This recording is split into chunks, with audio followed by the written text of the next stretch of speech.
Welcome, everyone, to another spooky edition of Story Time with Teacher Cole. For those who don't know me, I am Teacher Cole, and I am the owner of Teacher Cole's English Corner. Today, we're diving into a famous American ghost story, The Legend of Sleepy Hollow by Washington Irving. This tale is set in a little town known for its mysterious happenings, and at the center of it all is the strange figure of the Headless Horseman. We'll follow the story of Ichabod Crane, a school teacher who is both superstitious and curious. But will his curiosity lead him into trouble? Let's find out together as we venture into the haunting town of Sleepy Hollow. So let's get started. Let me share my screen so we can see. There it is. Here we go. The Legend of Sleepy Hollow. Chapter 1. Let's go back into the past, far back to the good old days of America. Tarrytown is a little village on the Hudson River. Not far away, there's a quiet valley. Sleepy Hollow is its name. People there tell many stories about magic and ghosts. The most important of these is the legend of a headless horseman. Ichabod Crane teaches the children in Sleepy Hollow. He's tall and thin, and he's got long arms, big hands and feet, a little head, and cold green eyes.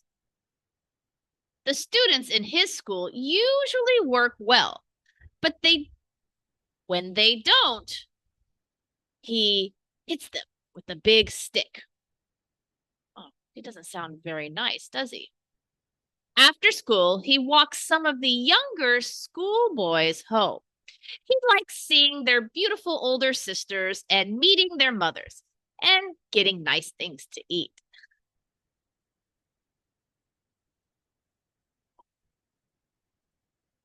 Ichabod eats, sleeps, and lives with the families of his students.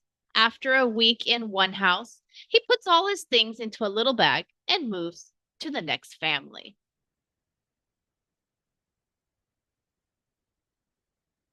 From time to time, he helps the men with their work on the farm.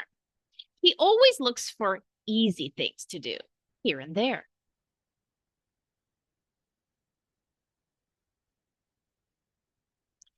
In other times, he stays with the young children in the house, telling them stories or getting them to sleep. This makes their mothers very happy. In the evenings, Ichabod teaches singing to make some extra money. On Sundays, he directs his singers in the church. He feels very important. Country women usually think teachers are interesting. Teachers know more than farmers. They speak better and they know nice things too.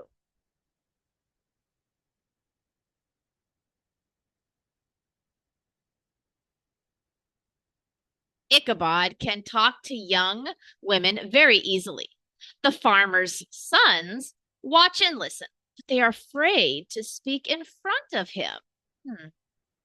Why do you think this is so? Have you seen the people in the picture? How old do you think this story is? Have you seen anybody dressed like this before? Neither have I. This story is quite old, and so are the views of the people. It's interesting to listen to older stories to hear how things are different than now. I'm curious, what do you think Sleepy Hollow is like? Would you want to live in a town that has spooky legends? I think it might be interesting. Let's continue. After school, Ichabod reads for hours about witches and magic.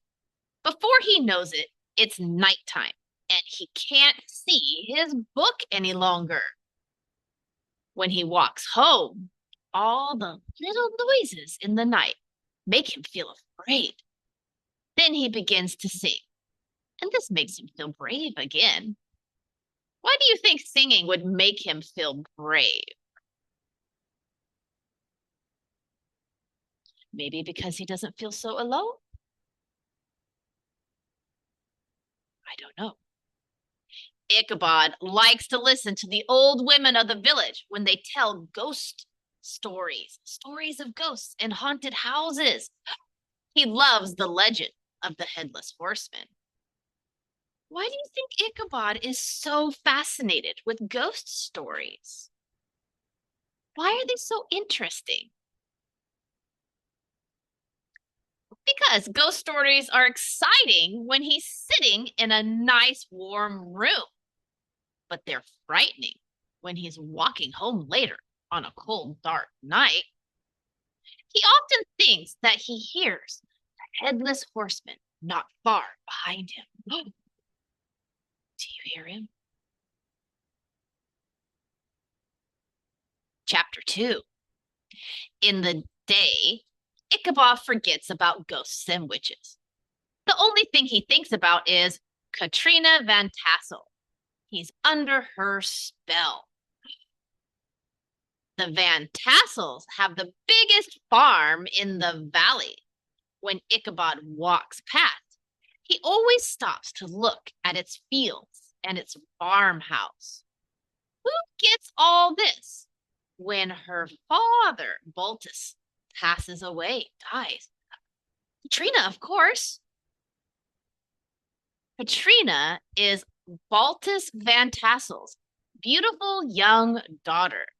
She's 18 and an only child. Ichabod thinks a lot about the farmer's beautiful daughter. He knows he must make Katrina love him. What do you think of Katrina? Why do you think Ichabod wants to win her affections, wants to win her love? What do you think? A number of the farmer's sons like Katrina too. The most important of these young men is Brom Van Brunt. He's big and strong, and he's always ready for a fight or a laugh. When the other farmer's sons see Brom's horse in front of Van Tassel's farm in the evening, they know that Brom is visiting Katrina. But Ichabod doesn't lose hope. He begins visiting Van Tassel's farm every day to help Katrina with her singing. Do you think Ichabod has a chance against Brom? Do you think he has a chance?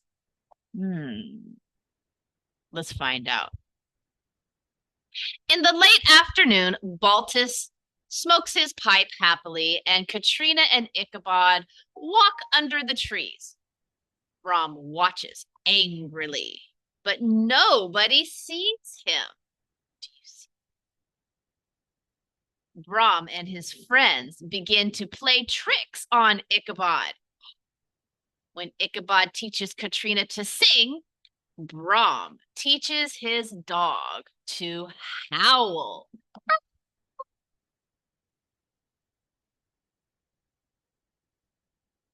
At night, they move all the books and chairs in the school.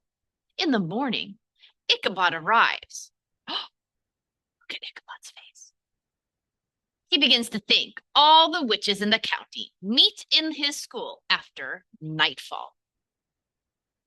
Do you think the witches meet in the school after nightfall? Or somebody being a prankster?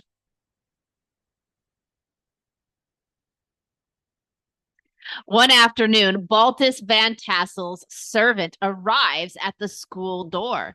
She asks Ichabod to go to a party that evening at Van Tassel's farm. Ichabod can't wait. You can leave school an hour early today, he tells all the schoolboys.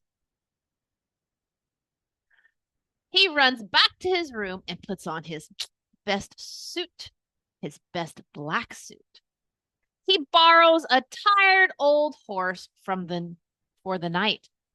The horse's name is Gunpowder, and he usually works in the fields.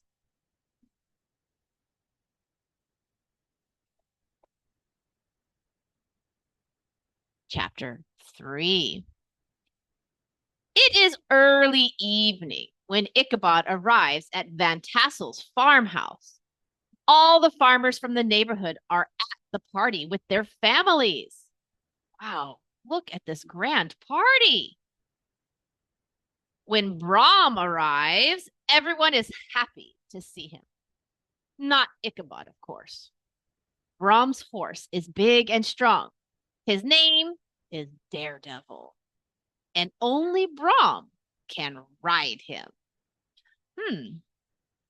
Why do you think only Brom can ride the horse Daredevil? Think about the name Daredevil. Is it a clue?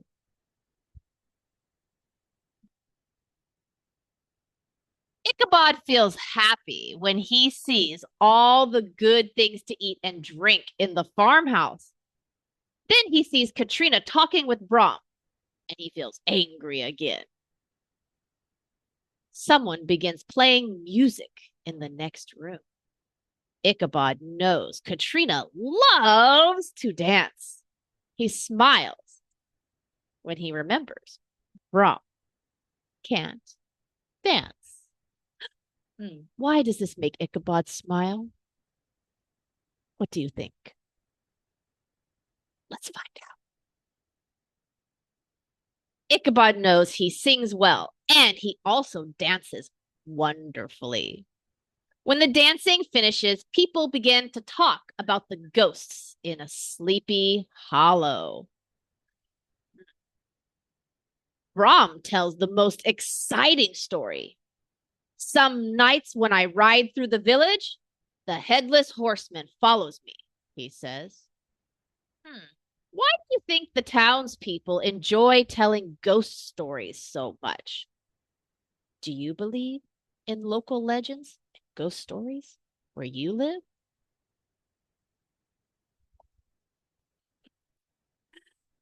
When I get to the bridge in front of the old church, Brom goes on, the Headless Horseman always stops.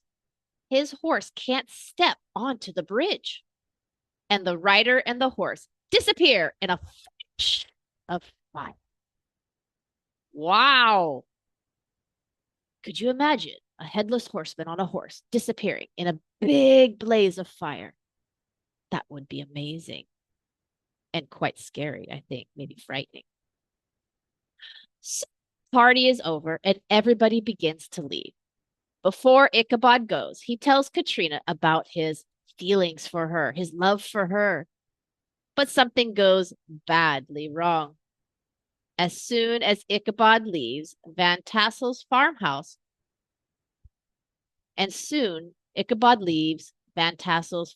quickly and quietly. I wonder what went badly wrong. Without looking left or right, he rides away through Sleepy Hollow. The night is very dark. Ichabod thinks about Katrina and he feels terrible. Then he hears a noise.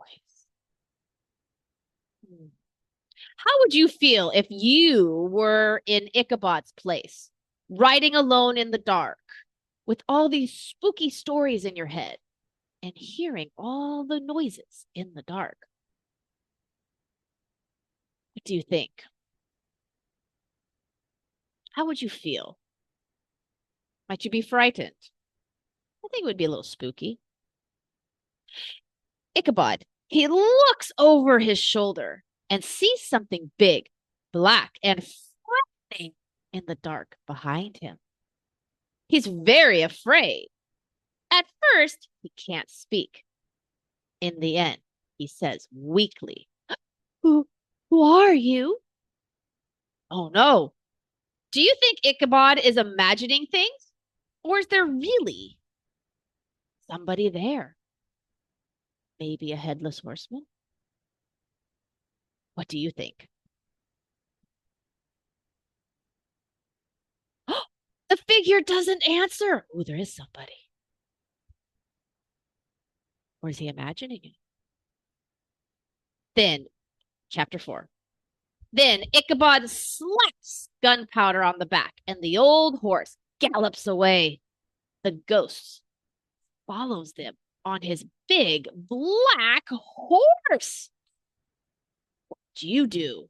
You saw a rider on a black horse, headless rider, coming after you in the night. Would you make your horse go fast and gallop away too? I probably would. It'd be quite frightening, I think. Ichabod makes Gunpowder walk slowly, and the ghost makes his horse walk slowly too. That's strange. Usually when Ichabod is afraid, he sings to feel braver. Now he opens his mouth, but no noise comes out. Do you think Ichabod will escape? Or is he going to be caught by the headless horseman who is following him? When Ichabod gets to a hill, he looks back. Now he can see the ghost is headless. Oh my. The rider's head is on the saddle in front of him. Oh, here it is. Right there. Can you see it? Oh. At first, Ichabod is very afraid and can't move. So very frightened. Then he slaps and kicks Gunpowder the horse and makes him gallop away again. And the headless horseman follows him. Will he escape? Do you think he will get away? Soon Ichabod sees the church and the bridge through the trees. He remembers Brahm's story. The ghost can't go across the bridge. Did you remember that? Do you think he will make it in time? Ichabod gallops across the bridge and looks back over his shoulder. Oh. The horseman takes his head in his hands and throws it at Ichabod. It knocks him down off his horse. Gunpowder and the headless horseman gallop away.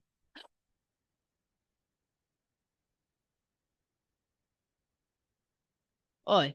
Do you think the headless horseman really is an actual ghost? Or could it be a prankster? Is it real? The next morning, people find Gunpowder near his home. Nobody can find Ichabod, but they find his hat near the bridge, and they find a pumpkin in pieces near the hat. Soon after, Brahm marries Katrina. When people tell the story of Ichabod Crane, Brahm smiles. He laughs when they talk about the pumpkin near the bridge. To this day, sitting in front of the fire, people in Sleepy Hollow like to tell ghost stories. And everyone's favorite is the legend of Ichabod Crane and the Headless Horseman. Oh my, what a fun story. Did you enjoy that? Wasn't that just a thrilling adventure? We followed Ichabod Crane as he faced his fears and the mysterious Headless Horseman. But did he really face them? What do you think happened to Ichabod in the end? Did he run away from Sleepy Hollow? Or did something more spooky happen to him? This story reminds us that sometimes the things we fear the most might just be tricks of the imagination, or maybe a prankster pulling tricks on us. But it's always fun to wonder about those spooky legends from the past. Before we wrap up, I want to invite you all to this week's Owners Live happening on this Thursday at 6:30 p.m. We'll be diving into conversation techniques, answering your questions from our Teachers Live last week, and sharing some exclusive tips to take your English skills to the next level. Plus, you'll get a sneak peek into next week's live lesson with Teacher Tammy. Make sure to join us in the TCEC Facebook group for all the details. I can't wait to see you guys there, and hopefully I will be able to connect to the live event. Unfortunately, that did not happen very well today. Thank you for joining me today for The Legend of Sleepy Hollow, and I'll see you next time for more thrilling stories. Until then, stay curious and don't let those spooky legends keep you up at night. I'll see you next week. Goodbye.